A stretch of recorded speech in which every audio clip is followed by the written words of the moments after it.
दोस्तों नमस्कार, मैं Amit Singh, real estate expert आप सभी के बीच में आज एक वीडियो बनाने के माध्यम से आया हूं और ये वीडियो ना चाहते हुए भी बनाया जा रहा है। स्वागत है आप सभी का हमारे YouTube channel Amit Singh real estate expert में। दोस्तों, अगर हम सभी लोग यूट्यूब पर काम करते हैं, यूट्यूब को अपना एक प्रोफेशन बना के रखे हैं, तो यूट्यूब पर होने वाली सभी छोटी से बड़ी घटनाओं से हम सभी रूबरू होते हैं। कभी कभी कोई घटना बहुत बड़ी स्तर पर पहुंच जाती है जिसको न जाने कितने लोग अपने अपने तरीकों से उसको बहुत बड़ा घटनाक्रम बना देते हैं। लेकिन किसी भी घटना की वास्तविक जानकारी करना, उसके बाद उस पर अपने विचार रखना, ये हमारा आपका नैतिक कर्तव्य होता है। और अगर हम इस तरीके से किसी भी घटना की बारीक से बारीक स्तर तक जानकारी लेकर के उस पर अपने विचार रखते हैं, अपना समर्थन देते हैं, तो बहुत बड़ी घटनाक्रम होने से उसको रोका जा सकता है।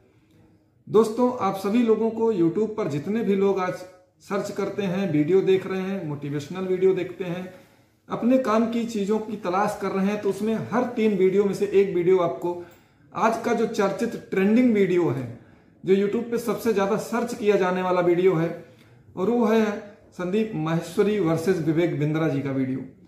दोस्तों, आज 2 महारथी, हमारे YouTube के सबसे बड़े योद्धा, motivational speaker, life guru, life coach, international motivational speaker Shri Sandeep Maheshwari ji और विवेक बिंद्रा जी के बीच में ना चाहते हुए भी, अनजाने में भी एक बहुत बड़ी जंग छिड़ गई है दोस्तों, जिसमें ना जानते हुए भी कितने लोग, जिसका ABCD नहीं पता है जिनको, वो भी इस जंग में कूद चुके हैं। एज अ सैनिक समझिए उनको, चाहे सेनापति समझिए, सभी ने अपने अपने ग्रुप का मोर्चा संभाल लिया है। जिनको मोटिवेशन का M नहीं आता है, जिनको मार्केटिंग का M नहीं आता, जिनको सेल्स का S नहीं आता है, जिनको यूट्यूब का Y नहीं पता, वो भी इस युद्ध में कूद पड़े हैं और अपना झंडा बुलंद करने के लिए अपना अपना ग्रुप बना करके उछल कूद रहे हैं यूट्यूब पे। किसी के समर्थन में कोई वीडियो आ रहा है, किसी के समर्थन में कोई वीडियो आ रहा है। दोस्तों, इस जंग को रोकने की हमारी आपकी नैतिक जिम्मेदारी। आज YouTube से न जाने कितने विदेशी लोग भी जुड़े हुए हैं और भारत के 2 महान व्यक्तित्व को, जिन्होंने अपना झंडा बुलंद किया था भारतीय मार्केट में, इंटरनेशनल मार्केट में, मोटिवेशनल क्षेत्र में, आज जिनका बड़ा नाम जिनको गिना जाता था, आज इन दोनों लोगों की लड़ाई पे दोनों लोगों के अपने अपने समर्थक इस लड़ाई को और बढ़ा चढ़ा करके पूरी मार्केट खराब करने पर उतर गए हैं। दोस्तों, कौन सही है, कौन गलत है, इसका तो निर्धारण हम आप नहीं कर सकते, क्योंकि हम आप आज उनके, समझिए कि कहीं किसी लेवल में फिट नहीं बैठते हैं जितना उन लोगों ने मुकाम को हासिल कर लिया है। जिन लोगों के कम 2-2, 3-3 करोड़ सब्सक्राइबर और फॉलोवर हैं, हम लोग उनके ऊपर बोलने में, मतलब हमारी औकात नहीं है कि हम उनके ऊपर कुछ बोल पाए। फिर भी लेकिन हम अपनी सलाह दे सकते हैं, अगर हमारे पास कुछ अच्छा है इस लड़ाई को रोकने के लिए, इस लड़ाई में हम अपना कुछ समर्थन दे करके यहीं पर अगर इसको रोक करके फिर से नॉर्मल स्थिति पैदा कर सकते हैं। जिसके साथ गलत हुआ है वो उसको अपने लीगल तरीके से युद्ध लड़े, अपने जिसके साथ सही हुआ है वो समर्थन कर रहे हैं। लेकिन अगर किसी के साथ इस व्यवसाय में इस तरीके के जो भी चीजें मार्केटिंग की चल रही थी गलत हुआ है, लीगल तरीके से एक्शन ले, अपनी लड़ाई लड़ें और उसमें जो जिनके द्वारा हुआ है वो अपना उसमें जो है अपना एक्शन रिएक्शन देंगे। तो इसमें जो है किसी को इस तरीके से डिजिटली नहीं कूदना चाहिए, इस मामले में नहीं पड़ना चाहिए। अब शुरुआत कैसे हुई थी? 11 दिसंबर को हमारे national motivational speaker Sandeep Maheshwari ji ने 11 दिसंबर को एक वीडियो, स्टॉप स्कैम एक्सपोज करके एक वीडियो डाला था और उसमें उनके पास कुछ लोग आए थे जिनके साथ डिजिटली किसी कंपनी के द्वारा एक ऑफर दिया गया था कि आप हमारे यहाँ इतने का पैकेज ले लीजिए और आपको ये कमाई होगी, ये फायदा होगा। अब उनके पास वो कौन सी सेल्स टीम थी जिसको उन्होंने मुलाकात की थी और उसने उनको कौन सी इंफॉर्मेशन दी थी, किस तरीके से मोटिवेट करके उनसे पैसा लिया था, अब वो तो वही जानते हैं जिनके साथ वो घटना घटित हुई है। लेकिन किसी के साथ अगर गलत हुआ है और किसी कंपनी के किसी भी एसोसिएट के साथ, एग्जीक्यूटिव के साथ ये घटना हुई है, तो उसका जिम्मेदार वो एग्जीक्यूटिव है, वो एसोसिएट है। लेकिन अब घटना किसी कंपनी से रिलेटेड है तो उसका जो सीईओ है, सीएमडी है, फाउंडर है, उसके लेवल पर वो बात तो जाएगी जाएगी। लेकिन अगर वो सीईओ, सीएमडी, फाउंडर इस घटनाक्रम की नैतिक जिम्मेदारी लेता है कि हमसे गलती हुई है, हम इसको आगे नहीं होने देंगे, हम अपने उस व्यक्ति पर पाबंदी लगाएंगे, उस पर एक्शन लेंगे जिसने गलत इंफॉर्मेशन दे करके हमारे प्रोडक्ट को बेचा है, गलत तरीके से कस्टमर को इंफॉर्मेशन दिया है, हम उसके ऊपर खुद लीगल एक्शन लेंगे, तो इस जो जंग छिड़ी है इसको रोका जा सकता है। लेकिन बहुत सारे लोग विदाउट एनी इंफॉर्मेशन, वो बहुत अच्छे हैं तो ये बहुत खराब हैं, वो बहुत बढ़िया करते हैं, ये बहुत खराब किए हैं, इस तरीके से माहौल को खाली खराब किया जा रहा है। लेकिन ये इससे हमारी यूट्यूब पर जो हमारे देश की एक अच्छी छवि बन रही थी, जो मोटिवेशन के क्षेत्र में हमारा देश तरक्की कर रहा था, आज इसको करियर बना करके लोग देख रहे थे, आज तो उनके मन में डर बैठ गया है।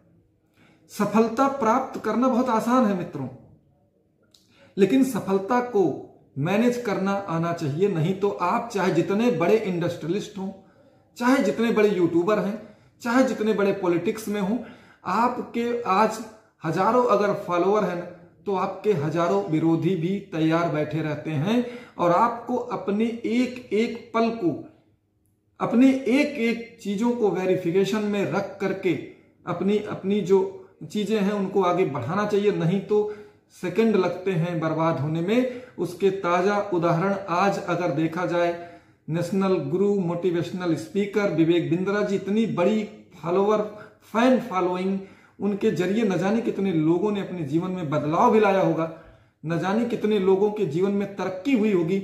बड़े बड़े लोग, बड़े बड़े चैनलों पर, बड़े बड़े मंचों पर उन्होंने अपनी बातों से, अपने विचारों से न जाने कितने लोगों को प्रभावित किया होगा।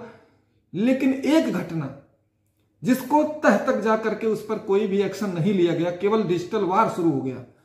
वीडियो में संदीप माहेश्वरी जी ने किसी कंपनी का नाम नहीं लिया था। तो अब अगर आपसे कुछ गलत हो भी रहा है तो अपनी गलती को रोकना जरूरी था, ना कि उस वीडियो का प्रतिक्रिया में वीडियो बनाना जरूरी था। यहां पर विवेक बिंद्रा जी से चूक हो गई। इसी को कहते हैं सफलता को मैनेज करना आना चाहिए। अगर आपको माहेश्वरी जी से कुछ पूछना भी था, विवेक बिंद्रा जी को, तो विवेक बिंद्रा जी को डिजिटली वीडियो बना करके ये नहीं जारी करना चाहिए था कि मैं आपसे बात करने के लिए तैयार हूं, मैं आपके चैनल पर आने के लिए, मैं आपके शो में पर्सनली मिलते। संदीप भाई क्या दिक्कत है, क्या परेशानी, किसके साथ क्या गलत हुआ, आइए मिल करके चेक करते हैं कि कहां गलती हुई है। यदि किसी के साथ गलती हुई है तो मिल करके समाधान निकालते हैं। अगर किसी के साथ चीटिंग हो गई है पैसे को लेकर, सर्च किया जाता कौन सा बंदा मेरा नाम लेकर के मुझको बदनाम कर रहा है। जरूरी नहीं कि विवेक बिंद्रा जी के एसोसिएट से यह गलती हुई हो सकता हो कि विवेक बिंद्रा जी को बदनाम करने के लिए किसी ने उनके आईबीसी का सहारा लेकर के वो प्रोडक्ट बेचा हो। आज बदनाम करने के लिए लोग पहले आपके होते हैं, उसके बाद आपको बदनाम कर रहे हैं। लेकिन ये सर्च का विषय था, इसको इस पर एजेंसी बैठती, वो सर्च करती। लेकिन यहां तो पब्लिक ही पूरा न्यायालय बनी हुई है। Supreme court, high court, civil court, तो यहाँ की पब्लिक खुद, जिनको एबीसीडी कुछ पता नहीं है मोटिवेशनल के बारे में, मार्केटिंग के बारे में, वो भी आज जज बने बैठे हैं। यहां पर पहले घटनाक्रम को जानिए, घटनाक्रम को समझिए। घटनाक्रम पर जब आपके पास कोई ओरिजिनल फैक्ट जानकारी हो, अपने तथ्यों को रखिए, अपने विचारों को रखिए। और ये नहीं कि वो संदीप माहेश्वरी जी बहुत अच्छे हैं, उनकी 3 करोड़ फैन फॉलोइंग है तो वो बहुत अच्छे हैं, इनकी 2 करोड़ 10 लाख है तो ये बहुत खराब है। इस तरीके से किसी के ऊपर निर्धारण नहीं किया जाता। हर व्यक्ति एक सिक्के का 2 पहलू है। अगर उसके अंदर हजारों अच्छाई है तो कुछ बुराई भी होती है। अगर ये नहीं हो तो भगवान हो जाएगा फिर सीधे। मनुष्य है तो गलती भी होंगी, गलती पर गलती रिपीट नहीं होनी चाहिए, फिर वो स्कैमर हो जाता है। अगर अपनी गलतियों से आदमी सीख करके अपनी गलती को वहीं स्टॉप कर देता है तो मीन्स उसने अपनी गलतियों पर एक्शन लिया और आज से उस गलती को दोहराने का निर्णय लिया, तो वहां पर उसके समर्थन में आना चाहिए। अगर विवेक बिंद्रा जी उसको एक्सेप्ट नहीं करते कि मुझसे गलती नहीं हुई है या मैं भविष्य में फिर गलती करूंगा, जिसको जो करना हो कर ले, अगर इस तरीके की बातें करते तो ये इसको बहुत बवाल को बड़ा करना चाहिए था। लेकिन आज जो उनके साथ हो रहा, उनके पारिवारिक घटनाएं घट रही, उनकी वाइफ के साथ जो घटना घट गई, चाहे जैसे गुस्से में हुई हो या जानबूझ के हुई हो, लेकिन अब तो उनके बिजनेस के साथ साथ उनके व्यक्तित्व के साथ उनके परिवार में लड़ाई पहुंच गई है। अब तो उनका सब कुछ बर्बाद होने के कगार पे आ गया है। क्या बचा रह गया? कल तक जो बंदा लोगों के अपने घरेलू हिंसा के ऊपर वीडियो बना करके लोगों को जानकारी दे, आज उसके घर में खुद घरेलू हिंसा हो गई है। जो लोगों के साथ, उनकी पत्नी के साथ कैसा व्यवहार रखना चाहिए, उसके ऊपर लोगों को मोटिवेशन देता था, खुद बातें करता था। आज उसके घर में खुद वो घटनाएं घट रही हैं। बताइए क्या बचा रह गया उनका। इसीलिए मैं कह रहा हूं, सफलता पाना बहुत आसान है, सफलता की ऊंचाइयों पर भी जाना बहुत आसान है, लेकिन सफलता को मैनेज करना आना चाहिए। अगर आप मैनेज नहीं कर पाएंगे तो आप चाहे जितने बड़े पोजीशन पे हो, आपको बर्बाद होने में सेकंडों नहीं लगते। 11 तारीख से आज केवल 23 दिसंबर है, मात्र 12 दिनों में 20 साल की रियासत खत्म हो गई है विवेक बिंद्रा जी की। 20 साल की पब्लिसिटी खत्म हो चुकी है। 20 सालों में जीरो से हीरो बनने की कहानी आज उल्टा चल रही है। न जाने कितने संघर्ष किए होंगे बिंद्रा जी ने, न जाने कितने जगहों पर उनको नो सुनने को मिला होगा, न जाने कितने जगहों पर उन्हें बैठने को जगह नहीं मिली होगी। एक दिन में कोई न विवेक बिंद्रा बनता है और न एक दिन में कोई संदीप माहेश्वरी बनता है। लेकिन अगर आपका समय बुरा है, आपको सफलता मैनेज करने नहीं आती है, तो 1 सेकंड लगते हैं आपको बर्बाद होने में। दोस्तों, फिर से मेरा आप लोगों से निवेदन है, इस घटनाक्रम को अच्छे से जानिए, उस पर विचार तभी रखिए जब आपको कोई फैक्ट जानकारी मिली हो। इसी तरीके से आप लोग अन्यथा किसी भी अनावश्यक तरीके का कमेंट करने से बचिए, किसी का अनावश्यक तरीके से समर्थन करने से बचिए। अगर आपको जानकारी नहीं है, आपका भी एक नैतिक कर्तव्य है कि चीजों को सही और गलत जानना, सीखना और बोलना आना चाहिए।